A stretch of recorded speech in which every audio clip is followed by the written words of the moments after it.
Hai kawan-kawan perempuan, jumpa lagi di vlog Kesandung Kawin bersama saya Wita Wibisono. Dan saya Chandra Widanarko yang akan mengantar cerita tentang perkawinan, pasangan, dan perempuan. Cerita cerai lagi. Aduh, ini kasus kisah narasumber yang Oke, ceritanya gini. Ini sudah menikah sekitar 24 tahun. Ya, hampir 24 tahun apa sekitar itulah. Yang satu punya karakter agak pendiam, yang satu lagi sebenarnya apa ya, ada nggak sih ambivert itu? Kita pernah bahas kan ya, itu yang satu ambivert.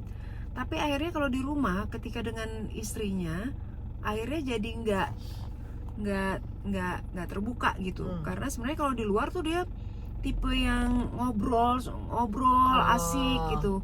Malah di geng-geng perkumpulan temennya, kalau dirasa kalau nggak ada dia nggak rame gitu. Tapi dengan pasangannya dia cenderung hati-hati atau diem. Tapi kayaknya ada backgroundnya ini adalah di awal pernikahannya, nggak awal banget sih lah, berapa tahun nikah udah punya anaknya 3. Anak pertama atau anak kedua gitu, si suaminya ini menemukan SMS, zaman itu masih SMS yang dia menduga istrinya selingkuh. Gitu. Karena isi SMS itu adalah ada cowok yang SMS bilangnya adalah pokoknya ingin tidur denganmu atau gitulah kira-kira. Makanya atau takut nggak berani tidur sendiri. Oke. Terus apa sih? Itu nggak terlalu lucu loh sebenarnya.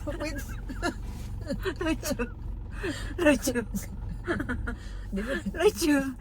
Nah anyway, aduh, jadi sakit. Nah terus tapi si cowok ini tipe yang nggak mau bahas si suaminya setelah ya? itu, karena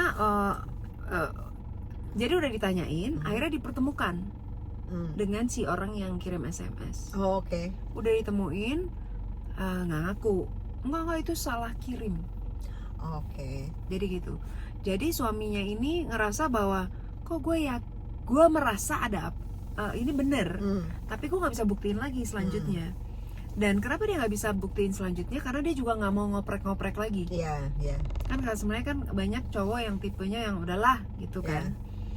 Akhirnya udah dia tutup itu, udah nggak pernah diungkit lagi pun. Sampai berapa tahun kemudian suaminya affair. Oke. Gitu. Akhirnya suaminya affair. Gue tanya waktu itu, kenapa affair? Maksudnya kenapa lo tiba-tiba affair? Dia bilang karena dia merasa dia nggak dapet, dia nggak bisa ngobrol. Gitu. Dia nggak bisa ngobrol. Udah akhirnya itu jadi ketahuan sama istrinya. Begitu ketahuan ditemuin juga. Jadi mereka kayak satu-satu gitu loh. Oh, gantian sekarang. Ya kan? Ditemuin dan mereka ngobrol bertiga. Si suaminya itu ya milih istrinya tentunya. Karena memang, terus gue tanya, lo cinta nggak sama selingkuhan lo? Kenapa lo, kalau emang lo nggak cocok sama istri lo, kenapa nggak bisa terus nggak dikelarin dulu, kemudian menerusin dengan yang lain gitu kan? Ya enggak, ternyata dia juga nggak cinta sama selingkuhannya, dia balik sama si istrinya. Udah di saat dia ngerasa udah baik-baik saja, istrinya ini makin hari makin kayak kalau keluar nggak pamit, cuma kasih informasi, nggak minta izin. Kemanapun dia pergi, dia cuma minta izin, cuma kasih info. Dan itu pergi yang jauh-jauh gitu, luar negeri kemana. Gitu. Jadi aku mau kesini ya, tiketnya udah ada. Oh ya, jadi sama temen-temennya gitu. Jadi si suaminya nih merasa ini kenapa dia gitu. Sampai singkat cerita akhirnya keributan-keributan itu jadi terus terjadi, kesel-keselan lah ya si suaminya, istrinya pun kabur-kaburan gitu kan. Tapi kalau dari semua yang dicerita ini itu lebih ke ada komunikasi yang nggak terselesaikan, Nggak tuntas nggak ya? tuntas tentang perselingkuhan suaminya Masing-masing. atau masing-masing. Oh, oke. Dan kalau yang gue tangkep pun suaminya pun lebih-lebih istrinya itu kayak itu ada luka masa lalu dengan orang tua masing-masing. Jadi si istrinya ada luka batin dari ayahnya, suaminya punya luka batin dari ibunya. Oh gitu. Makanya waktu itu kan sempat kita saranin kan, kenapa nggak ke wedding counselor? Karena emang marriage counselor, karena marriage counselor itu ya maksudnya gini, kalau dia cuma sekedar cerita sama orang yang nggak ada ilmunya gitu ya, kayaknya mungkin dia cuma bisa melepaskan untuk lega, tapi belum tentu bisa akar permasalahannya atau solusinya belum tentu dapat gitu loh. Terus dia bilang kayaknya nggak mungkin. Dan itu selama 24 tahun itu mereka belum pernah mencoba itu. Nah, ya ini nih tadi dari gue beberapa kali ketemu sama orang, terus dan pada saat misalnya gue wawancara gitu, nanya gitu, pada akhirnya tuh ntar mereka gini, oh kan lo kan punya podcast Kesandung Kawin, menurut lo gue seharusnya gimana?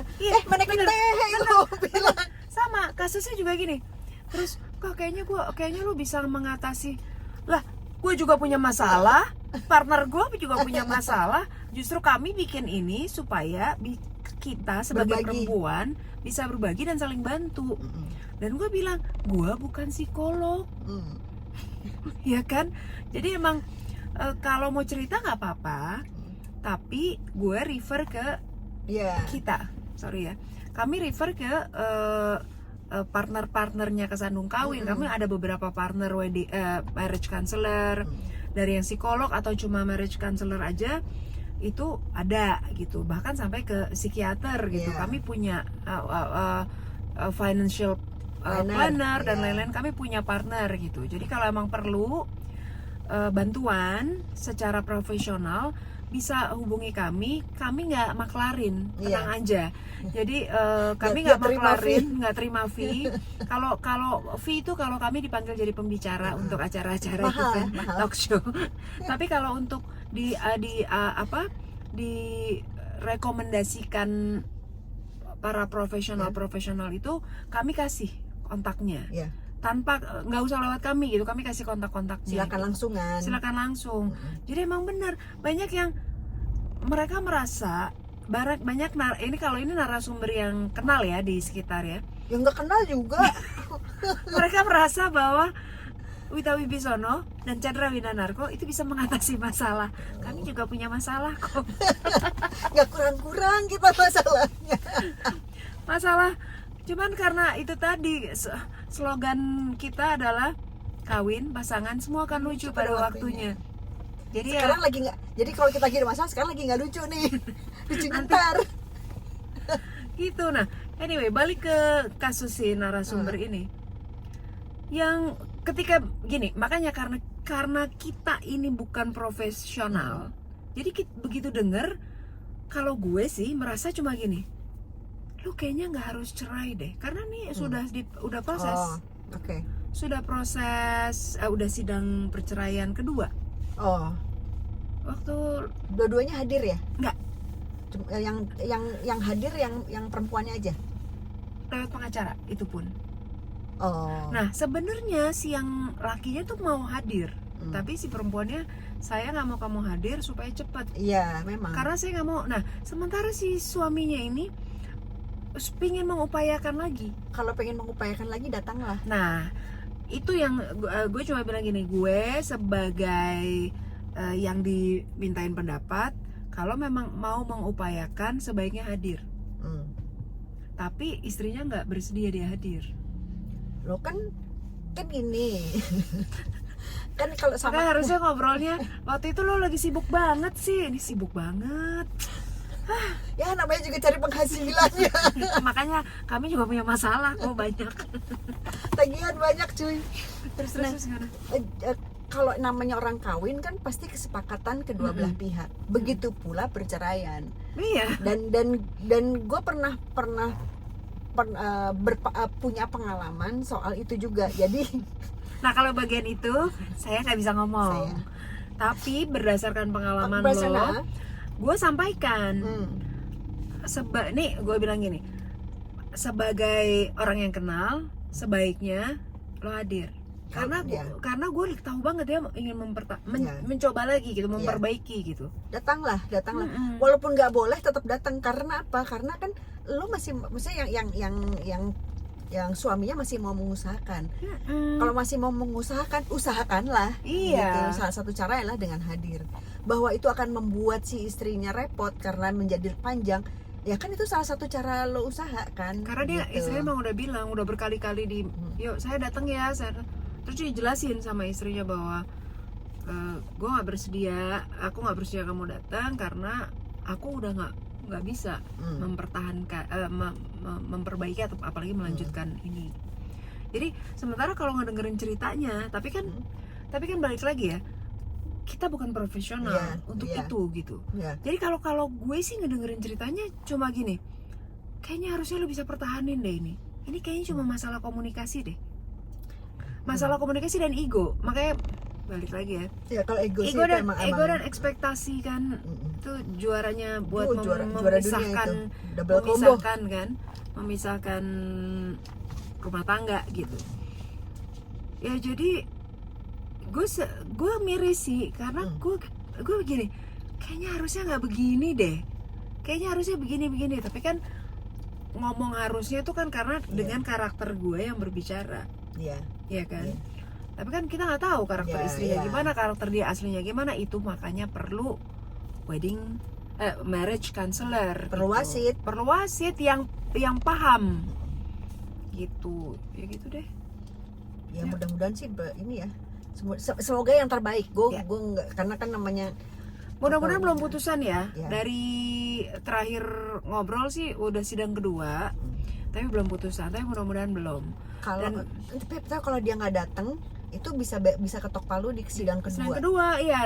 Waktu itu gue juga bilang, yang gue tahu sih dari pengalaman partner gue, kalau yang digugat nggak hadir, itu 2 kali sidang udah ketok palu. Dan memang itu yang diharapkan, apalagi pakai lawyer kan. Jadi lebih cepat mungkin. Ya udah gitu. Ini pelajaran ya buat yang lain ya, maksudnya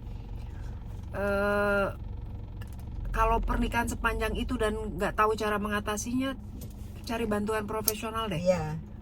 Sayang apapun itu ya, mau ke ustazah atau kemana aja yang secara profesional cocok dan emang dia punya ilmunya. Ya kan? Dan dia dengan niatan baik ya. Dan dengan niatan baik. Kadang-kadang kalau cuma ke keluarga takutnya memihak salah satu gitu. Jadi mendingan ke profesional menurut kami sih gitu. Ya. Setuju. Oke, kita ketemu lagi di vlog selanjutnya. Semoga semua baik-baik aja. Mari bahagia. Kawin pasangan semua akan lucu pada waktunya. Bye.